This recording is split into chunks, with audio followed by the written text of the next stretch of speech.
Hello everyone! This is intended to be an introduction and player primer for the upcoming Spelljammer campaign that I'll be running, planning to start this Saturday.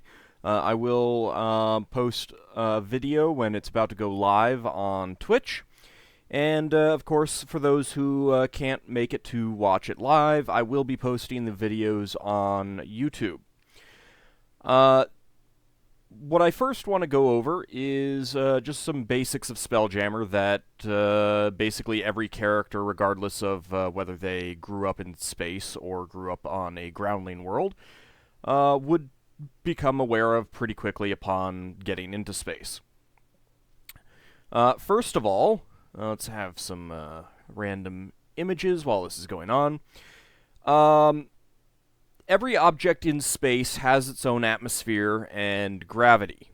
The gravity is what allows objects to have atmosphere, and everything from a person to an arrow to a full-fledged ship has its own gravity and has its own air supply. Obviously, the longer you go without contacting a large object that has its own replenishable supply of air, your air will get stale and foul and even eventually deadly. But the advantage is that if, a spelljamming sailor falls overboard, they won't immediately die. They will have, some amount of time before they run out of air, hopefully enough time to be picked up by their ship. So it's not immediately deadly. And, of course, this allows, open-decked sailing ships to fly through space. So those are, the basics of space travel in Spelljammer. All of the worlds that are known from campaign settings are located in some sort of solar system, within a large black crystal sphere on the inside of the sphere where the the stars and everything are located. Leaving a planet, you can go visit the other planets, but if you want to get to another solar system, you have to get through the crystal shell, usually using magic or natural portals that allow a ship to pass through. They're not actual openings, they're more like kind of a phasing through the crystal shell itself, because when you get out of the crystal sphere, you're in the rainbow sea of the phlogiston, as it's called. You can, there's essentially ever-present light out there of a shifting rainbow colors, kind of a fluid dynamics thing. If you ever see a video of, swirling colors in water or something like that, that is the kind of thing that you would see from the deck of a ship when you get out into the phlogiston. But what everyone will be told or learn very quickly is that you do not light fires out there, because the phlogiston is incredibly flammable. Even a small candle will explode in a little fireball. And, of course, a fireball spell will explode in a much, much, much bigger fireball. So you don't want to do that. So these are the basic things that everyone will quickly learn or be told or something like that when they get out into space. In terms of, where a character can be from, they can be a so-called groundling character. That's a character from a world that doesn't really know about Spelljammer traffic and travel to other worlds beyond, myths and legends, perhaps. That would be, the three big campaign settings, Dragonlance, Forgotten Realms, Greyhawk. The average person has no idea that space travel exists. So that would be a groundling character. Usually they'll get up into space somehow, like being kidnapped, or they will just happen to sign on to a ship that's looking for new sailors, and hey, once they got out of visual range of the city, all of a sudden it took up into space, that kind of thing. So for characters who have started in one of the existing campaign settings, or some other non-Spelljammer aware world, the characters will need to have some sort of backstory that explains how they got into space, because we will be starting in space. We'll be starting at the Rock of Brawl, which is kind of the the central hub city of Spelljammer. It's designed for that. It's kind of like the city of Greyhawk for Spelljammer, or Waterdeep for Spelljammer, or I think the city of Lankhmar for Lankhmar. I'm not terribly familiar with that setting, that book series. So characters who are from one of these groundling worlds would need to have some sort of explanation as to how they got into space. For characters who are from a spelljamming-aware culture,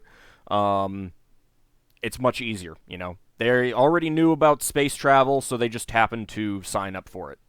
They didn't... they don't need to have too much backstory in how they got into space, because it's fairly obvious that how they did. Obviously, they'll still need to come up with, why they're on the Rock of Brawl and everything like that.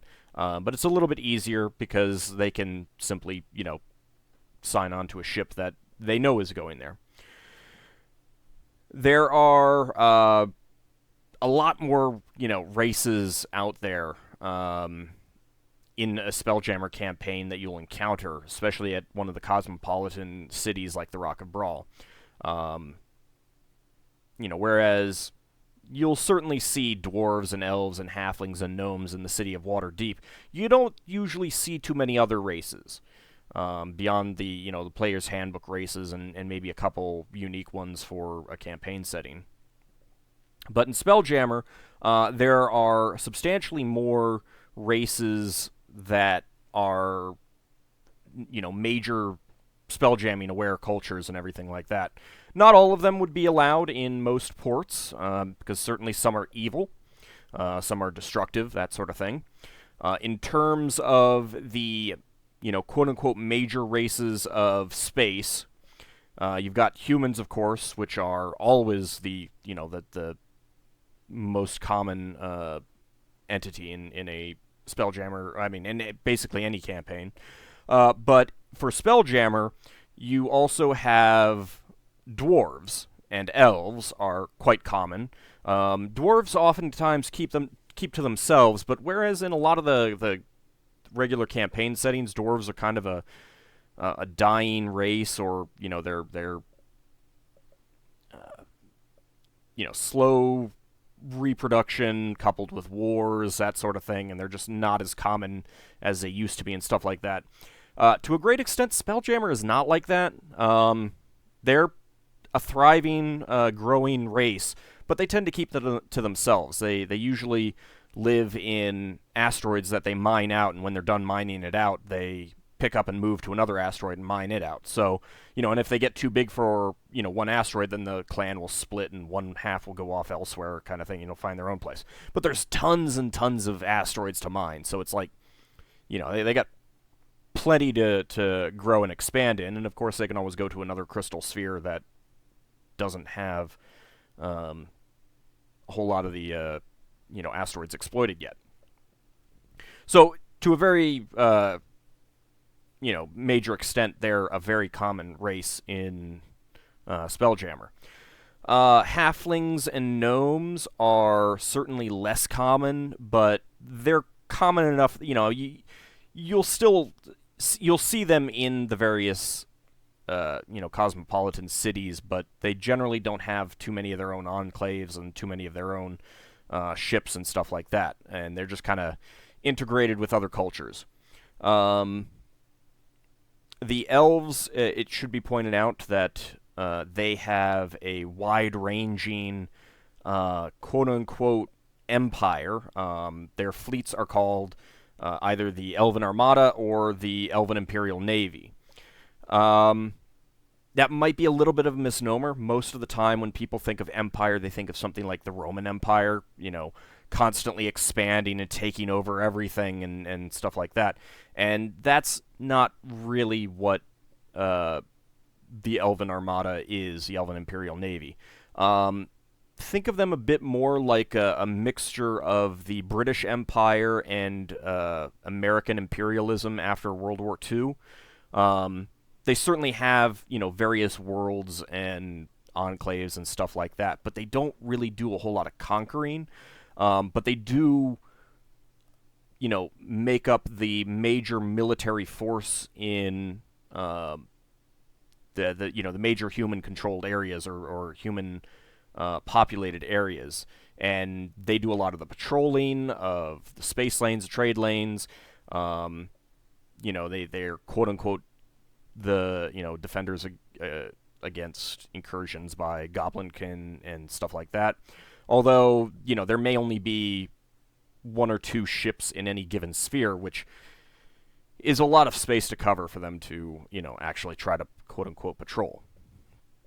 But certainly major systems like the sphere that the Rock of Brawl is in, and Gray Space, the crystal sphere of Greyhawk, and the crystal sphere of the Forgotten Realms, there are decent-sized elven navies of probably a half dozen to a dozen ships located within those spheres, and they're kind of the major military force in those places. So don't think of them as the conquering empire, but more of the British Empire minus places like India and American imperialism after World War II, and you have a better idea of what the elves are like in Spelljammer.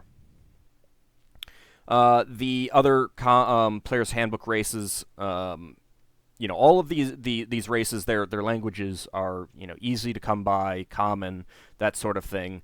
But there's a number of other races that are also fairly common that their languages would also be easy to pick up for players. The other major races, you got Beholders.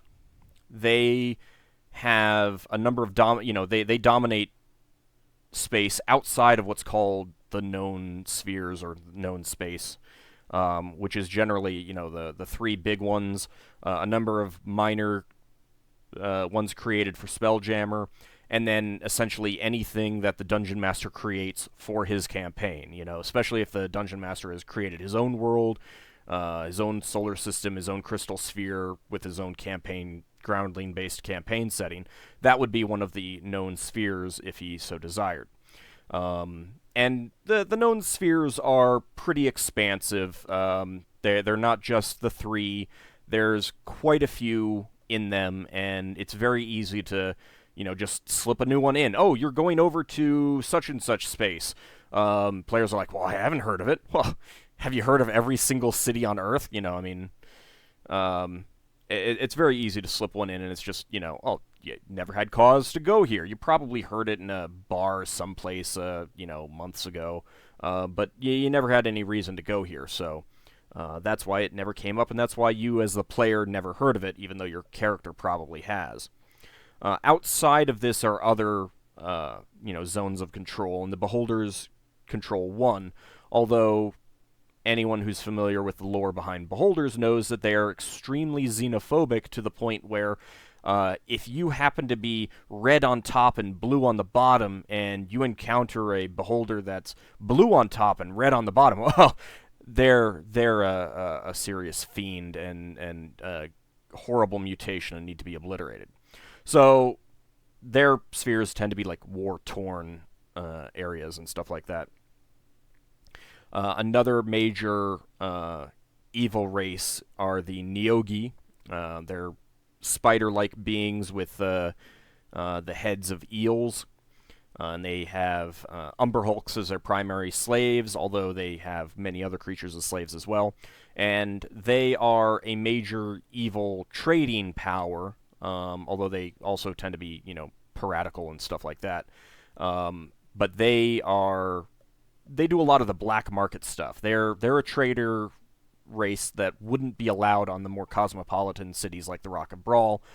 You'd have to go to the pirate enclaves, the black market bases, and stuff like that to, find Neogi to trade with. In contrast to them, another evil race that is common are the Illithids. But they are willing to abide by rules on the surface well enough that they're tolerated in many places. So you can go to the Rock of Brawl and go into a bar, and you'll see some Illithids there, mind flayers, and they'll have an embassy, they'll have trading ships coming in, and those ships probably have slaves on them, and there may be some underground slave trading going on, but it's all, carefully kept out of the eye of the local constabulary, just enough to keep them in place on these allowed in these places and stuff like that. So while evil, they're tolerated because you can work with them,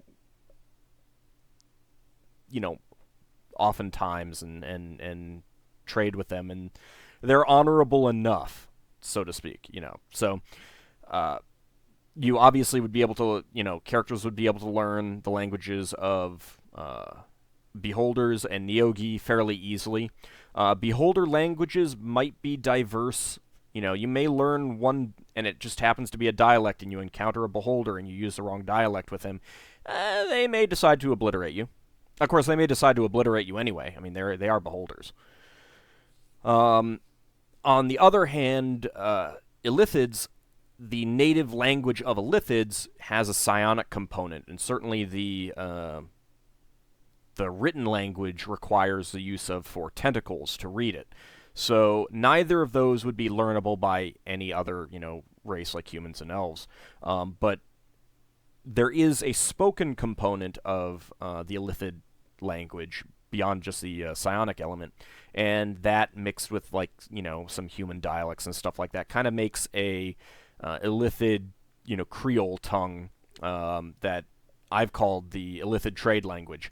And this would be what you can use with them if you want to converse directly with them, especially if they don't know the wild space common. And certainly in beholder-controlled spheres, beholder languages would be the quote-unquote common. In Illithid-controlled spheres, the Illithid trade language would be the common tongue. The common tongue that I'm using, I'm just going to be calling it common, but for those who want a little bit more about what I think it would be, I think it would be a very, very old Creole of Elvish and some form of Egyptian-like language. And the reason for that is because one of the major religions of space is the worship of the Egyptian god Ptah. He is seen as a creator deity in certain Egyptian mythologies, and in Spelljammer, he is one of the few deities who you can worship just him and get your spells in virtually every crystal sphere, either because they've been out there for so long and exploring and traveling for so long that their worship is established everywhere, or because of the nature of his portfolio, he just has open access everywhere. It's kind of a undefined mystery. But so I'm considering the human common tongue of wild space a mixture of these two very old languages, to a point that they're virtually indistinguishable. I mean, they're virtually. You'd have to be an expert linguist to notice the connections between the existing forms of Elvish and the ancient Ta language that's still used in the church as a liturgical language. So if someone wanted the liturgical language for the Ta religion, it would be under the ancient languages proficiency. There are a wide variety of other languages available.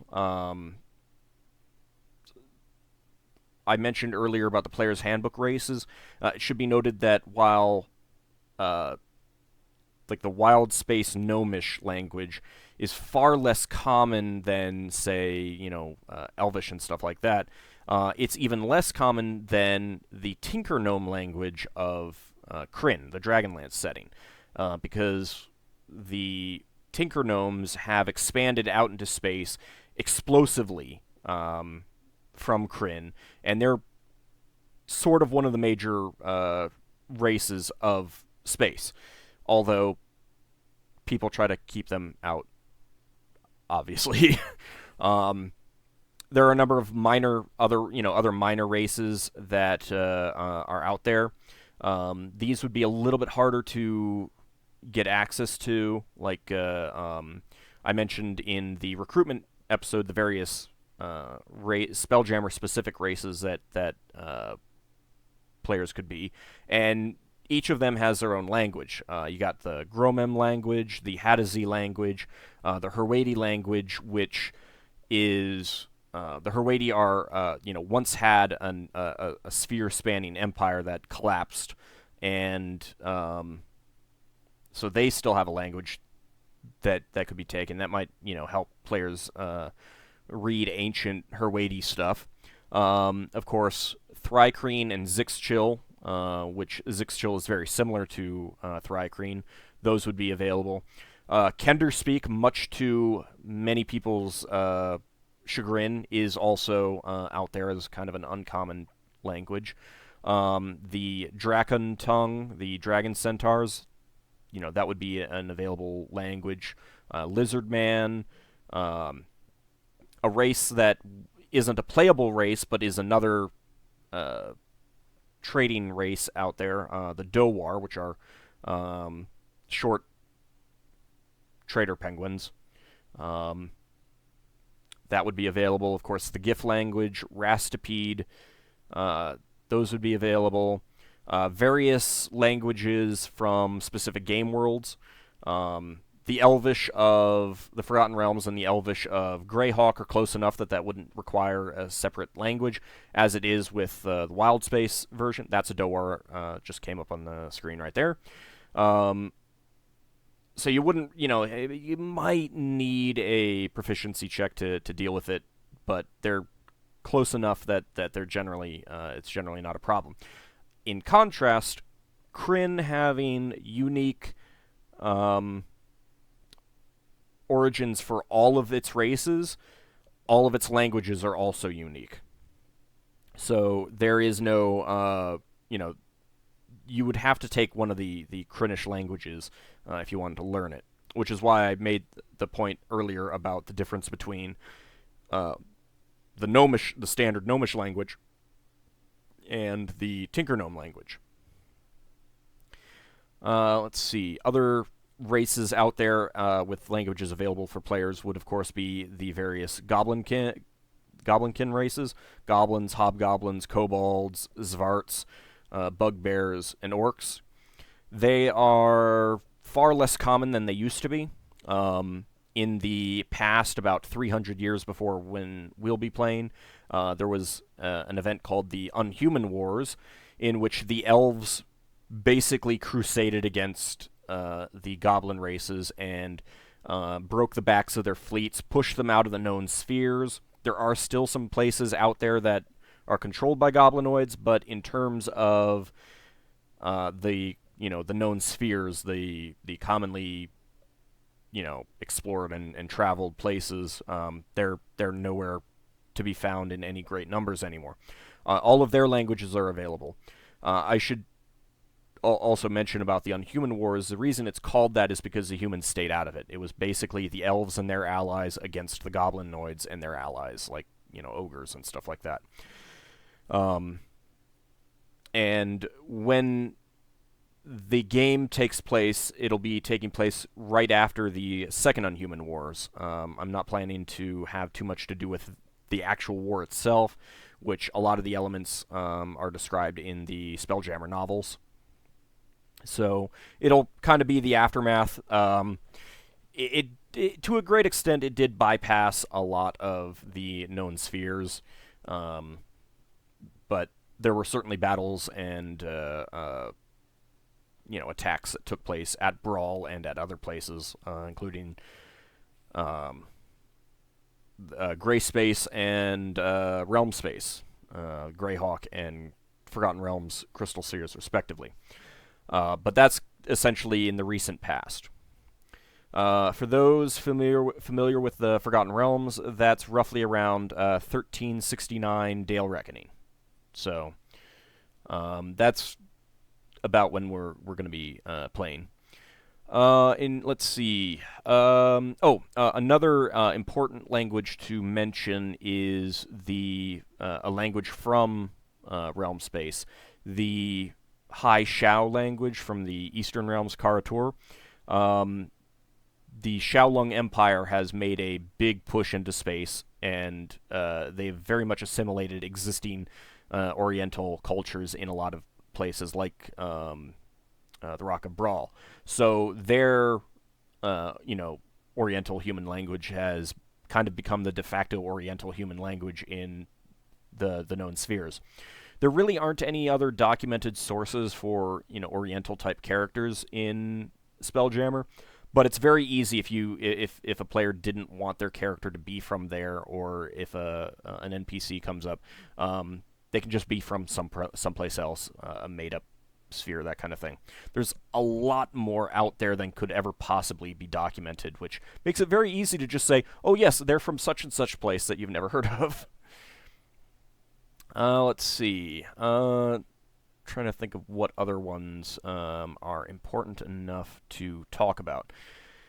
There are a variety of minor, fairly minor races, including some specific space dragons and stuff like that. Some of the creatures that have popped up on the slideshow that I've got showing on, running right now, like Silex and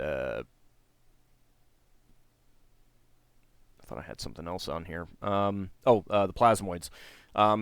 They're very minor, and their languages would also be available under certain situations. For any players who want, kind of I want an exotic tongue, I can just, give you a list, that sort of thing. And of course, just about any, racial tongue from one of the campaign settings, there's call for that to be out there as well. So those are primarily the major races. There's another important race to talk about, the arcane. They're 12-foot tall, blue-skinned giants. They're the major traders of Spelljammer. They supply all of the ship's helms, or almost all of the ship's helms that are available out there, and they have essentially an exclusive monopoly on those. They have their own language. They do not teach it to anyone else, so it's essentially not a language that can be learned. They all speak common, and many of them will speak a variety of other languages too, as you might expect from a good, well-traveled trader. They're, to a certain extent, ever-present. Most major cities and enclaves will have at least one arcane trader. If not, they will have agents, oftentimes rastipedes, who can then get a message to the arcane, and one will show up. No one really knows how they do that. No one really knows where they come from. No one knows where they store all their stuff. It's, one of these other big mysteries of Spelljammer. But there's a variety of other little minor races that are also out there, but that basically covers the major ones. Next up, it's important to talk about religion in space. Magic is generally unaffected by where you go, although certainly each individual crystal sphere can have its own unique physical features. You could go to one that is unusually cold, and because of that, fire spells don't work as well. Maybe there's one especially dark, and light spells, continual light and light, stuff like that, don't work as well. But that's all, one-off basis. However, for priest magic, there's a little known rule that is talked about in the first edition Player's Handbook. And one thing about first and second edition Advanced Dungeons and Dragons is that a variety of things that are detailed in first edition and not especially detailed in second edition still apply.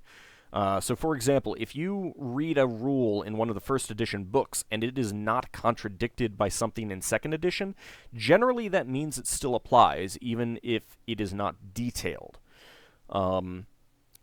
So, in the first edition player's handbook, it actually explicitly stated where spells come from for priests.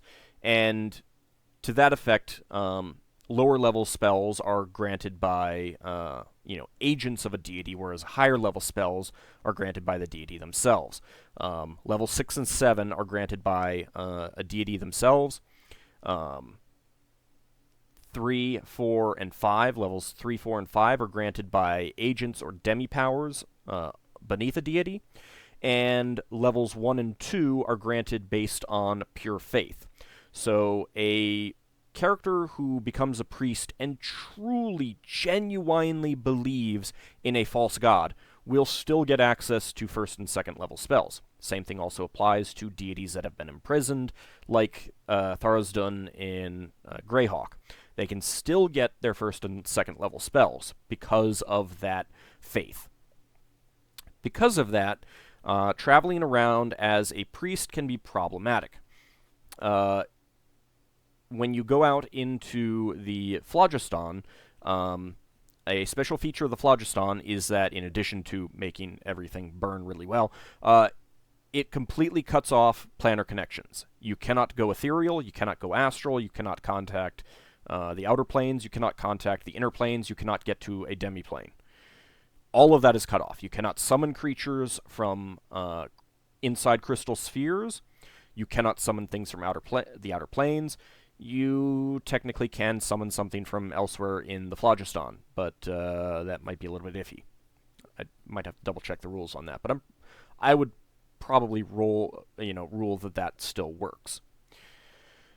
So that means that a priest leaving their crystal sphere out into the Phlogiston, they cast their 6th level spell, their 5th level spell, their 3rd level spell, cannot recover that without going back into a crystal sphere. They can still regain their 1st and 2nd level spells because that's not based on access to anything else. They can still use the granted powers because that is also not based on access to anything else. Turning undead and their special powers, 1st and 2nd level spells, those are all unique to them. But the higher level spells, they're out. So that means that they're kind of stuck in a certain way when going out there. There is an item that they can purchase that will, kind of store divine energy for out in the Phlogiston. That won't be a problem for a while since we're starting out at 1st level. A character priest would need to get up to 5th level before this becomes an issue. So I don't anticipate this being, coming up much at all. But in addition, going to a new crystal sphere, if your deity isn't worshipped there, you're also kind of stuck. There is a 2nd level spell that will grant you temporary access to your your deity. It basically just means that there's a 2nd level spell slot that you're not going to be able to use for anything other than this spell to continue to get higher level spells. Again, not going to be a problem for a while because we're starting out at 1st level. But this means that if if a priest character moves to another crystal sphere where their deity isn't worshipped, and that becomes their base of operation, they're going to need to build up a base of worshippers there. There needs to be a significant population of worshippers in this crystal sphere for a year, and then boom, the rules about regaining spells are taken care of, null and void. You get full access. So that's a big drive to do kind of evangelizing from crystal sphere to crystal sphere, or at least starting a small population. Of course, that can bring you into conflict with local religious authorities. There are a few faiths that do not have this problem. As I mentioned earlier, the worship of Ta, one of the reasons he's so popular is because basically anywhere you go, you'll get full access to your spells. The deity Celestian from Greyhawk is a similar deity in that either he's a deity of astronomy, of traveling, of stars, of space, and the astral plane. So in much the same way, either because of his portfolio or because his priests have been everywhere, his priests have access to basically every known sphere as well. Those are the only two solid individual deities that are a workaround for this. There are a couple additional types of faiths for clerics. You cannot be a specialty priest for these other faiths. There are the Polygots, which are worshippers of an entire pantheon. So they would worship the Norse pantheon. They would worship the Greek pantheon. They would worship the Forgotten Realms pantheon, that sort of thing. As long as one of their deities is worshipped there, boom, they're good. They got all their spells. There are the Planner Churches. This is a priest of all the deities of Nirvana, Mechanis, Limbo, Seven Heavens, Mount Celestia, that sort of thing. So they would be that alignment, and they would worship essentially all the deities, all the the basic tenets that they hold of one of these planes. And as long as there is a deity that resides on that plane in that sphere, boom, you got your spells. But again, you can't be a specialty priest, you have to be a cleric. And then there is the Path and the Way, and this is an Oriental faith which believes in worships the celestial bureaucracy, and what they see is that they enter a new crystal sphere and they say, "Oh, who is the celestial emperor here? Oh, they worship the Norse pantheon. Odin is clearly the celestial emperor here." And Thor and Loki and all the other deities are the members of the celestial bureaucracy. So, anywhere they go that has a full-fledged pantheon with a chief god, boom, they're good. And they get their powers. But again, they're only clerics, they're not specialty priests. Now, because elves and dwarves and many of the other minor races, the demi-human races, are fairly common in space, generally any of the racial pantheons are also going to have access in the known spheres. But of course, if you go into Illithid space, that might not be the case. If you go into Goblinoid space, well, for the elves that might be a thing because of years of fighting the Goblinoids. Who knows? But beyond that, you have to use that second level spell to regain your spells. And this is all, and this is one of the things that I like about Spelljammer, and that some people kind of ding it for, is they're like, oh, priests are nerfed, except it's following the rules of that were outlined originally, and second edition is pretty faithful to this. If you go look at Planescape materials, it also follows the exact same restrictions, and I really like that. But those are the the issues with priests in Spelljammer. It's pretty easy to work around it. The only real exception is the Phlogiston, but again, there are still workarounds for that as well. And they're over the horizon for the campaign. So these are a lot of the basic elements of Spelljammer. There are a variety of, trading costers and mercenary groups and other sorts of organizations. If a character is a spacefaring race or a character and they want access to one of these special groups, players can just talk to me about that privately, and we'll discuss what fits for their character. But any groundling character, they'll have to choose to join them later if they decide to do that. But this overall, I think, covers most of the basic elements, covers a lot of the core races, common races, and their languages. That's going to come up in the early game. I'm planning to take the first adventure fairly easy in that there's going to be a lot of learning going on. So I've set up some scenarios that are, I hope they'll be challenging, but they will also be learning experiences. I'm looking forward to getting the game going, and provided nothing goes wrong, that'll be happening this Saturday at noon. I'll be streaming it, noon Eastern Time, US, which I think is UTC 5 o'clock, 5 p.m., that kind of thing. So, I'm looking forward to it. I hope you guys are too, and I will see you guys next time.